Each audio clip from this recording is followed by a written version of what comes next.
शरीर की अपनी याददाश्त होती है जिसमें आपके अतीत की जानकारी होती है। अगर आप बस किसी का केवल हाथ भी पकड़ लें तो आप में ऋणानुबंध बन जाएगा। अगर आपने एक हद से ज्यादा शरीर की याददाश्त ले ली तो उससे एक तरह का कंफ्यूजन पैदा होगा। आप में से कई लोगों ने देखा होगा किसी किसी दिन आपका शरीर कंफ्यूज्ड लगता है। तो इसे शुद्ध करने के लिए हमने कई सिस्टम बनाए हैं।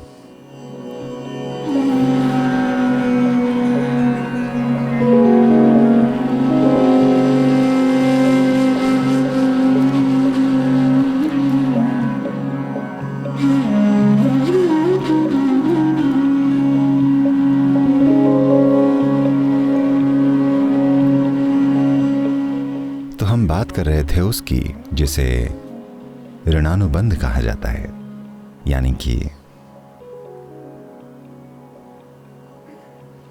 एक तरह से शरीर की एक याद, शरीर की अपनी याददाश्त होती है। जैसे कई प्रयोग हैं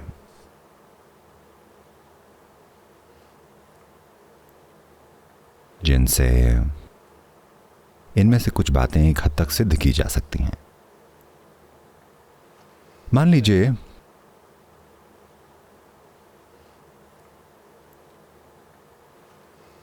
आपके पिता, देखिए मैं बस उनसे ऐसी बातें कह रहा हूं क्योंकि मुझे लगा आप बुरा नहीं मानेंगे। आपके पिताजी, मान लीजिए जब वो एक छोटे बच्चे थे उन्हें गोल चीजें पसंद थीं। वो गोल कंकड़ से खेलते थे, हर तरह की गोल चीजों से। मान लीजिए उनको लेकर उनमें एक तरह का जुड़ाव पैदा हो गया। अब बड़े होकर बेवजह बिना जाने आपको गोल चीजें पसंद आने लगेंगी। शायद जब आप बड़े हो रहे हों आपको कंकड़ न मिले तो आप कुछ और चुनेंगे, पर जो कुछ भी आप चुनेंगे आप अपने आप वैसी चीजें चुनने लगेंगे। ये बातें बिना किसी शक के साबित हो चुकी हैं कि ऐसे दोहराव होते हैं। ऐसा सिर्फ इसलिए है क्योंकि आप में कुछ मात्रा में जेनेटिक सामग्री होती है। ऋणानुबंध यानी कि वो शारीरिक याददाश्त जो आपके शरीर में मौजूद है।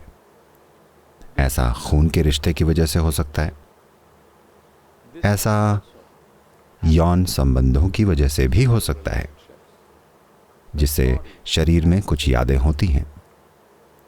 ऋणानुबंध का मतलब केवल जेनेटिक या वंश की जानकारी का माता पिता से बच्चों तक पहुंचना नहीं है, उसकी बात नहीं है।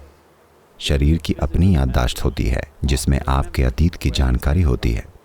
न केवल इस बारे में कि आपकी त्वचा का रंग क्या है, या आपकी नाक या शरीर की बनावट कैसी है, या आपकी नस्ल, नहीं, वो नहीं। ये कुछ ऐसा है, अगर आप बस किसी का हाथ भर पकड़ लें तो आपके अंदर ऋणानुबंध बन जाएगा। इसीलिए भारत में अगर आप आए तो लोग ऐसे करते हैं, वो ऐसे नहीं करते। Do that. We will love you like this. वो आपको ऐसे प्रेम करते हैं। और भी कई चीजें हैं। वो आपको कुछ चीजें नहीं देंगे। कोई भी आपको नमक नहीं देगा या आपसे नमक लेगा नहीं। अगर आप उन्हें नमक देना चाहें तो वो कहेंगे इसे यहाँ रख दीजिए। वो इसे आपके हाथों से नहीं लेना चाहते। तिल, वो आपके हाथों से तिल नहीं लेना चाहेंगे। कुछ प्रकार की मिट्टी होती हैं, कोई भी उसे आपसे नहीं लेगा। अगर आप किसी को मिट्टी देना चाहें, किसी भी तरह की मिट्टी, ऐसे अनुष्ठान होते हैं जिसमें मिट्टी दी जाती है। हमेशा आपको उसे नीचे रखना होता है, दूसरा उसे वहां से उठा लेता है।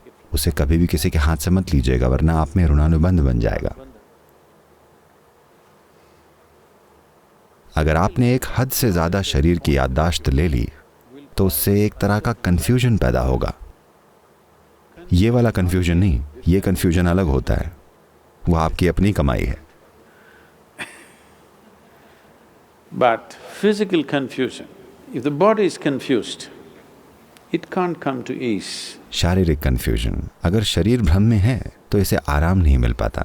आप में से कई लोगों ने ये देखा होगा, किसी किसी दिन जब शरीर कंफ्यूज्ड होता है, आपने देखा है, आप कहीं भी बैठे, ये बस दूसरे दिन आप बैठे हैं और तो इसे शुद्ध करने के लिए हमने कई तरह के सिस्टम बनाए हैं। एक होता है अग्नि स्नान, वायु स्नान, वाकई,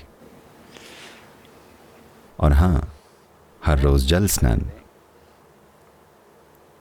जब जानते हैं, जब मैं अपने A period of time when I was into lot of sadhana, I would have somewhere between 5 to 7 showers a day. एक समय था जब मैं बहुत साधना करता था, मैं एक दिन में 5 से 7 बार नहाता था, क्योंकि आपका सिस्टम इतना संवेदनशील बन जाता है कि आप अगर आप इस कुशन पर बैठे हैं तो अब आप जागरूक हैं कि ये कुशन आपके साथ क्या कर रहा है, तो आप नहा लेना चाहेंगे, कम से कम शरीर को पानी से गुजार कर। दिन में 5 से 7 बार रोजाना।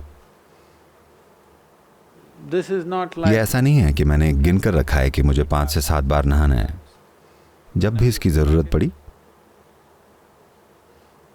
ज्यादातर योगी दिन में 2 बार नहाते हैं, कम से कम।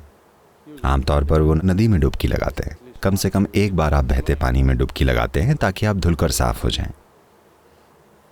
जो लोग साधना कर रहे हैं, यहां तक कि आज भी आश्रम में किसी भी ब्रह्मचारी को एक ही जगह पर कपड़े नहीं धोने दिए जाते। हर कोई अपने कपड़े अलग अलग धोता है।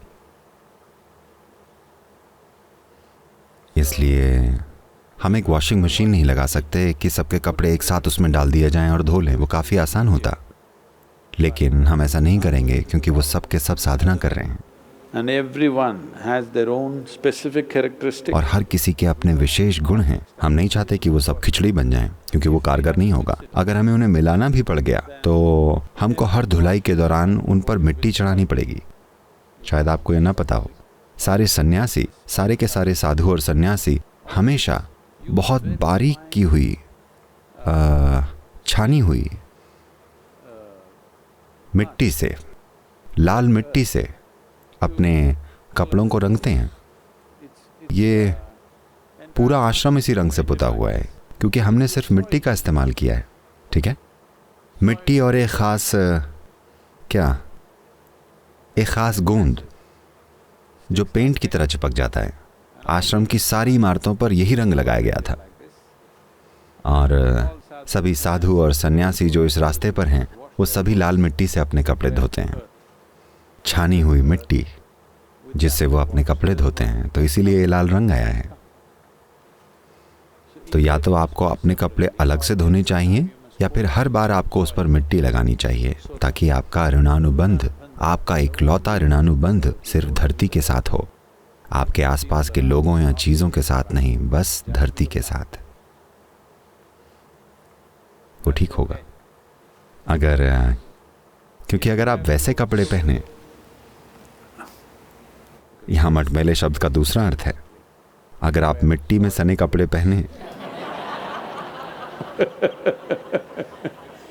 नहीं, मैले नहीं, लाल मिट्टी में डुबोए गए कपड़े, अगर आप वैसे कपड़े पहनेंगे तो एक तरह से वो शरीर को याद दिलाएंगे कि वो कहां से आया है और कहां जाएगा।